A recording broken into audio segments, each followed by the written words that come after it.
नमस्कार साथियों, आर्यन आल exam notes में आप सभी का स्वागत एवं अभिनंदन है। दोस्तों, आज मैं आप सभी के लिए मुगल कालीन भारत से जुड़े बाबर के संबंध में 30 महत्वपूर्ण प्रश्नों को लेकर आया हूं, जो सभी प्रकार की परीक्षाओं के लिए बहुत महत्वपूर्ण है और अक्सर हर एक परीक्षाओं में इससे जुड़े प्रश्न जरूर पूछे जाते हैं। तो आइए हम सब इसका अवलोकन करें, और यदि आप हमारे चैनल को सब्सक्राइब नहीं किए हैं तो सब्सक्राइब कर लें, बेल आइकन की घंटी दबा दें, अपने दोस्तों में शेयर करें, लाइक करें। तो आपका ज्यादा समय न गवाते हुए आइए हम अपने वीडियो की शुरुआत करते हैं।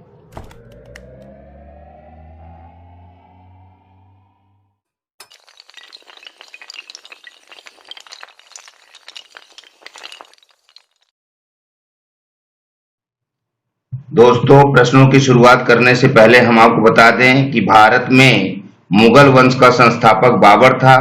बाबर का जन्म 14 फरवरी 1483 ईस्वी में मावरा उन्नहर की एक छोटी सी रियासत फरगना, जो कि मध्य एशिया में है, में हुआ था।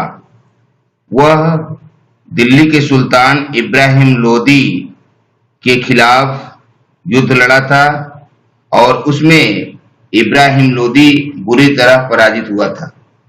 इस युद्ध में बाबर ने अपने 12,000 सैनिकों का प्रयोग भी किया था। इससे जुड़े हमने बहुत ही महत्वपूर्ण प्रश्नों को चुना है, जो अक्सर परीक्षाओं में पूछे जाते हैं। आइए हम अपने प्रश्नों की शुरुआत करते हैं। हमारा पहला प्रश्न है, पानीपत का प्रथम युद्ध कब हुआ था? ऑप्शन ए सन 1524 में, बी सन 1525 में, सी सन 1526 में, डी सन 1527 में। तो यहाँ दिया गया ऑप्शन सी सही है, 1526 में। पानीपत का प्रथम युद्ध 21 अप्रैल 1526 ईस्वी को बाबर तथा इब्राहिम लोदी के बीच हुआ। बाबर के पास विशिष्ट सुविधाएं थी। उसके तोपखाने ने इस युद्ध में आश्चर्यजनक कार्य किया, जिसके कारण इब्राहिम लोदी की भारी सेना होते हुए भी उसे पराजय का मुंह देखना पड़ा। प्रश्न 2, निम्नलिखित में से किस युद्ध में शेरशाह सूरी ने मुगलों की ओर से भाग लिया था? तो यहाँ दिए गए ऑप्शनों में से हमारा ऑप्शन डी सही है, इनमें से किसी में भी नहीं। शेरशाह ने सर्वप्रथम मेदिनी राय के विरुद्ध चंदेरी के युद्ध में भाग लिया था, जो कि 1528 में हुआ था। वह खानवा पश्चात बाबर ने चंदेरी के शासक मेदिनी राय पर आक्रमण करके 1528 ईस्वी में उसे पराजित कर दिया। चंदेरी व्यापार एवं राजनीतिक दोनों दृष्टियों से महत्वपूर्ण था। चंदेरी की लूट में उसे अपार धन की प्राप्ति हुई थी। इसी युद्ध में शेरशाह सूरी बाबर की तरफ से लड़ा था। प्रश्न 3, बाबर ने राणा सांगा को किस प्रसिद्ध युद्ध में पराजित किया? तो यहाँ दिए गए ऑप्शनों में हमारा ऑप्शन बी सही है, खानवा के युद्ध में। बाबर ने खानवा के युद्ध में जिहाद की घोषणा की थी। खानवा का युद्ध 17 मार्च 1527 को बाबर और राणा सांगा के बीच हुआ था। इस युद्ध में राणा सांगा पराजित हुआ। इसी युद्ध में विजयश्री मिलने के उपरांत बाबर ने गाजी की उपाधि धारण की थी। प्रश्न 4, बादशाह का विरुद्ध धारण करने वाला प्रथम मुगल शासक कौन था? तो यहाँ दिया गया ऑप्शन ए सही है, बाबर। बाबर का पूरा नाम जहीरुद्दीन मोहम्मद बाबर था। इसका जन्म 14 फरवरी 1483 ईस्वी को फरगना में उमर शेख मिर्जा एवं कुतलुग निगार खान के घर हुआ था। पिता की मृत्यु के बाद लगभग 12 वर्ष की अल्पायु में 1495 ईस्वी में वह फरगना के सिंहासन पर बैठा। पानीपत के प्रथम युद्ध में विजय के पश्चात 27 अप्रैल 1526 ईस्वी को बाबर ने अपने को बादशाह घोषित करके भारत में मुगल साम्राज्य की नींव डाली। प्रश्न 5, मुगल बादशाहों में किसका नाम जहीर उद्दीन मोहम्मद था? तो यहाँ दिए गए ऑप्शनों में ऑप्शन बी सही है, बाबर का। प्रश्न 6, किस युद्ध में बाबर ने जिहाद का उद्घोष किया, तमगा नामक कर समाप्त किया एवं युद्धोपरांत विजयी होकर गाजी की उपाधि धारण की? तो यहाँ दिया गया ऑप्शन बी सही है, खानवा का युद्ध। 17 मार्च 1527 ईस्वी को खानवा के युद्ध के दौरान बाबर ने गाजी की उपाधि धारण की, तमगा नामक कर हटाया तथा जिहाद का नारा भी दिया। प्रश्न 7, बाबर एवं राणा सांगा के बीच हुए युद्ध को क्या कहा जाता है? तो यहाँ दिया गया ऑप्शन सी सही है, खानवा का युद्ध। बाबर एवं राणा सांगा के बीच जो युद्ध हुआ था उसका नाम हम खानवा के युद्ध के नाम से भी जानते हैं और यह युद्ध राणा सांगा और बाबर के लिए बहुत ही बड़ी प्रतिष्ठा की बात थी, क्योंकि इसी युद्ध के बाद बाबर ने भारत में रहने का निश्चय भी कर लिया था। प्रश्न 8, चगताई तुर्क भारत में किस नाम से जाना जाता है?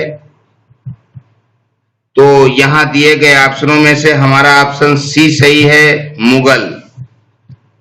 मुगल शासक वास्तव में तुर्कों की चगताई नामक शाखा के थे। इस शाखा का नाम प्रसिद्ध मंगोल नेता चंगेज खां के द्वितीय पुत्र के नाम पर पड़ा था, जिसके अधिकार में मध्य एशिया तथा तुर्कों का देश तुर्किस्तान था। प्रश्न 9, बाबर को कहां दफनाया गया था? तो यहाँ दिए गए ऑप्शनों में हमारा ऑप्शन बी सही है, काबुल में। 26 दिसंबर 1530 में मृत्यु के बाद बाबर को आगरा में दफना गया, किंतु बाद में शेर शाह के शासनकाल में उसकी अस्थियों को उसकी विधवा पत्नी मुबारक यूसुफ जई काबुल ले गई, जहां उसे एक उद्यान में दफना दिया गया। प्रश्न 10, बाबर के आक्रमण के समय विजयनगर साम्राज्य का शासक कौन था? तो यहाँ दिए गए ऑप्शनों में हमारा ऑप्शन बी सही है, कृष्णदेवराय। बाबर के आक्रमण के समय विजयनगर के तत्कालीन शासक कृष्णदेवराय थे। बाबर ने अपनी आत्मकथा बाबरनामा में कृष्णदेवराय को समकालीन भारत का सबसे शक्तिशाली राजा भी कहा है। कृष्णदेवराय ने 1529 में अपने मृत्यु से पूर्व अच्युत देवराय को अपना उत्तराधिकारी घोषित किया था। प्रश्न 11, हुमायूं ने 1555 में दिल्ली पर फिर से अधिकार प्राप्त किया। तो यहाँ दिए गए ऑप्शनों में हमारा ऑप्शन डी सही है, सिकंदर शाह को हराकर। हुमायूं और बैरम खां के नेतृत्व में 22 जून 1555 को मुगलों और अफगानों के बीच सरहिंद नामक स्थान पर युद्ध हुआ, जिसमें अफगान सेना का नेतृत्व सिकंदर शाह सूर ने किया। सरहिंद के युद्ध में पराजय के साथ ही भारत में अफगानों की सत्ता का अंत हो गया तथा मुगलों की सत्ता पुनः स्थापित हो गई। 23 जुलाई 1555 को दिल्ली में प्रवेश किया तथा दूसरी बार मुगल साम्राज्य की स्थापना की। हुमायूं मुगल शासकों में एकमात्र शासक था जिसने अपने भाइयों में साम्राज्य का विभाजन भी किया था। वह अपने पिता बाबर के इच्छानुसार अपने भाई अस्करी को संभल, हिंदाल को अलवर तथा कामरान को काबुल और कंधार का प्रांत दिया।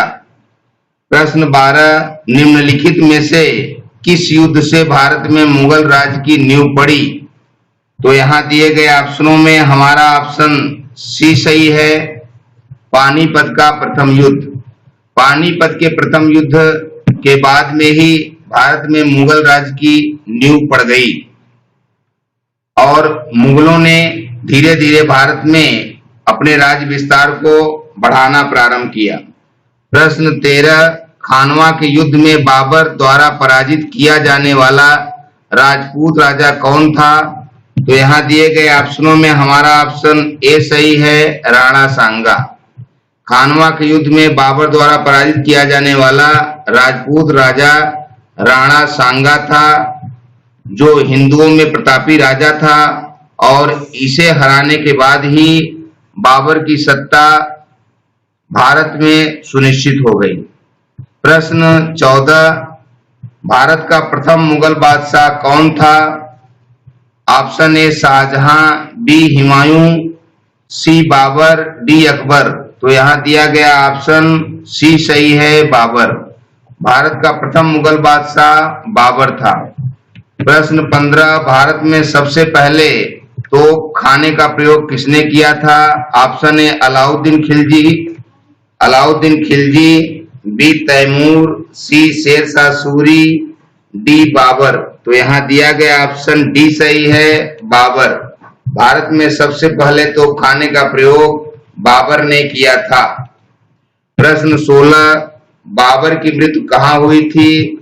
Option A Agra, B Kabul, C Lahore, D Delhi. तो यहाँ दिए गए ऑप्शनों में ऑप्शन ए सही है, आगरा।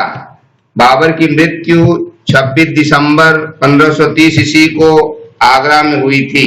प्रश्न 17, 1540 ईस्वी में किस युद्ध के पश्चात हुमायूं को हिंदुस्तान से बाहर कर दिया गया? ऑप्शन ए दौरा, बी सूरजगढ़, सी कन्नौज, डी चौसा। तो यहाँ दिए गए ऑप्शनों में ऑप्शन सी सही है, कन्नौज। 1540 ईस्वी में कन्नौज में हुए युद्ध के पश्चात ही हुमायूं को हिंदुस्तान से बाहर होना पड़ा और यहाँ पर शेरशाह सूरी की सत्ता काबिज हो गई। प्रश्न 18, कन्नौज का युद्ध किस वर्ष लड़ा गया? ऑप्शन ए 1540 ईस्वी, बी 1545 ईस्वी, सी 1526 ईस्वी, डी 1539 ईस्वी। तो यहाँ दिया गया ऑप्शन ए सही है, 1540 ईस्वी। कन्नौज का युद्ध 1540 ईस्वी में लड़ा गया। प्रश्न 19, भारत में मुगल साम्राज्य का संस्थापक किसे माना जाता है? Option A Babur, B Akbar, C Humayun, D उपर्युक्त में से कोई नहीं। तो यहाँ दिया गया ऑप्शन ए सही है, बाबर। भारत में मुगल साम्राज्य का संस्थापक बाबर को माना जाता है। प्रश्न 20, बाबर ने पानीपत के प्रथम युद्ध में किसे पराजित कर भारत में मुगल सत्ता की स्थापना की? Option A Sikandar Lodi, B Ibrahim Lodi, C Khizr Khan, D Bahlol Lodi. तो यहाँ दिया गया ऑप्शन बी सही है, इब्राहिम लोदी। बाबर ने पानीपत के प्रथम युद्ध में इब्राहिम लोदी को पराजित कर भारत में मुगल सत्ता की स्थापना की थी। प्रश्न 21, जहीरुद्दीन मोहम्मद बाबर का जन्म 14 फरवरी 1483 में निम्नलिखित में से किस स्थान पर हुआ? Option A Ajmer, B Lahore, C Fergana, D Iran. तो यहाँ दिया गया ऑप्शन सी सही है, फरगना। जहीरुद्दीन मोहम्मद बाबर का जन्म 14 फरवरी 1483 ईस्वी में फरगना में हुआ था। प्रश्न 22, अपने पिता की तैमूर का वंशज बाबर अपनी माता की ओर से किसका वंशज था? ऑप्शन ए तुर्क, बी अफगान, सी मंगोल, डी तैमूर। तो यहाँ दिया गया ऑप्शन सी सही है, मंगोल। अपने पिता की तैमूर का वंशज बाबर अपनी माता की ओर से मंगोल वंशज था। प्रश्न 23, बाबर का भारत पर प्रथम सैन्य अभियान किसके विरुद्ध था? ऑप्शन ए लोदियों के, बी यूसुफ जाइयों के, सी पंजाब के विरुद्ध, डी उपर्युक्त सभी। तो यहाँ दिया गया ऑप्शन बी सही है, यूसुफ जाइयों के। बाबर का भारत पर प्रथम सैन्य अभियान यूसुफ जाइयों के विरुद्ध हुआ था। प्रश्न 24, पानीपत का प्रथम युद्ध कब लड़ा गया? ऑप्शन ए 20 अप्रैल 1526, बी 21 अप्रैल 1526, सी 21 मार्च 1526, डी 23 मार्च 1526। तो यहाँ दिया गया ऑप्शन बी सही है, 21 अप्रैल 1526। 21 अप्रैल 1526 ईस्वी को पानीपत का प्रथम युद्ध लड़ा गया था, जो कि बाबर और इब्राहिम लोदी के बीच हुआ था और इस युद्ध में इब्राहिम लोदी की बहुत बुरी तरह हार हुई और इब्राहिम लोदी एक ऐसा शासक था जो युद्ध भूमि में ही मारा गया था। प्रश्न 25, मेवाड़ के राणा सांगा और बाबर के बीच हुए युद्ध को किस नाम से जाना जाता है? ऑप्शन ए हल्दी घाटी का युद्ध, बी पानीपत का द्वितीय युद्ध, सी खानवा का युद्ध, डी इनमें से कोई नहीं। तो यहाँ दिया गया ऑप्शन सी सही है, खानवा का युद्ध। मेवाड़ के राणा सांगा और बाबर के बीच जो युद्ध हुआ था उसका नाम खानवा का युद्ध है। प्रश्न 26, बाबर ने भारत में कौन सा अंतिम युद्ध किया था? ऑप्शन ए घाघरा की लड़ाई, बी चंदेरी की लड़ाई, सी खानवा की लड़ाई, डी पानीपत का द्वितीय युद्ध। तो यहाँ दिया गया ऑप्शन ए सही है, घाघरा की लड़ाई। बाबर ने भारत में अंतिम युद्ध घाघरा की लड़ाई लड़ी थी, जो कि 1529 में लड़ी गई थी। प्रश्न 27, अपने सहयोगियों के द्वारा किस मुगल बादशाह को कलंदर की उपाधि प्रदान की गई थी? Option A Babur, B Humayun, C Akbar, D Jahangir. तो यहाँ दिया गया ऑप्शन ए सही है, बाबर। अपने सहयोगियों के द्वारा मुगल बादशाह बाबर को कलंदर की उपाधि प्रदान की गई थी। प्रश्न 28, मुगल बादशाह बाबर की मृत्यु कब हुई? ऑप्शन ए 26 दिसंबर 1530, बी 20 दिसंबर 1530, सी 5 जनवरी 1530, डी 10 जनवरी 1530। तो यहाँ दिया गया ऑप्शन ए सही है, 26 दिसंबर 1530। मुगल बादशाह बाबर की मृत्यु 26 दिसंबर 1530 ईस्वी को आगरा में हुई थी। प्रश्न 29, पानीपत के प्रथम युद्ध के बाद बाबर के नियंत्रण में एक बहुत बड़ा भूभाग आ गया। वह भूभाग फैला था। ऑप्शन ए पंजाब एवं मुल्तान तक, बी दिल्ली एवं आगरा तक, सी बंगाल एवं बिहार तक, डी सिंध एवं पंजाब तक। तो यहाँ दिया गया ऑप्शन बी सही है, दिल्ली एवं आगरा तक। पानीपत के प्रथम युद्ध के बाद बाबर के नियंत्रण में जो भाग आया वह बहुत विस्तृत क्षेत्र में फैला था, जो कि दिल्ली से आगरा तक विस्तृत था। और इस वीडियो का अंतिम प्रश्न नंबर 30, किस युद्ध के बाद बाबर ने भारत में रहने का निश्चय किया? ऑप्शन ए पानीपत का युद्ध, बी हल्दी घाटी का युद्ध, सी खानवा का युद्ध, डी चंदेरी का युद्ध। तो यहाँ दिया गया ऑप्शन सी सही है, खानवा का युद्ध। खानवा के युद्ध के पश्चात बाबर निश्चिंत हो गया, क्योंकि उसके बीच सबसे बड़ा रोड़ा राणा सांगा था और राणा सांगा को हराने के बाद वह निश्चिंत हो गया कि अब मेरा सामना भारत में कोई करने वाला नहीं है। खानवा के युद्ध के बाद बाबर ने यह निश्चय कर लिया कि अब हमें भारत में रहकर ही अपनी सत्ता को आगे बढ़ाना है। दोस्तों, आपने पूरा वीडियो देखा। आज आपके लिए हमने 2 प्रश्न भी दिए हैं, जिनका उत्तर हमें कमेंट बॉक्स में जरूर बताएं। और यदि आप हमारे चैनल को सब्सक्राइब नहीं किए हैं तो चैनल को सब्सक्राइब कर लें, बेल आइकन की घंटी दबा दें, अपने दोस्तों में शेयर करें, लाइक करें। आज का पहला प्रश्न है, चगताई तुर्क शासन भारत में किस नाम से जाना जाता है? और दूसरा प्रश्न है, बाबर का भारत पर प्रथम सैन्य अभियान किसके विरुद्ध था? तो दोस्तों, अपनी परीक्षा की तैयारी करते रहिए और हम आपके लिए शीघ्र ही एक नए वीडियो के साथ उपस्थित होऊंगा, जो बहुत ही महत्वपूर्ण होगा। इस अनलॉक पीरियड में अपनी पढ़ाई जारी रखिए और कोरोना वायरस से अपनी सुरक्षा भी बनाए रखिए। शुक्रिया, थैंक यू, धन्यवाद।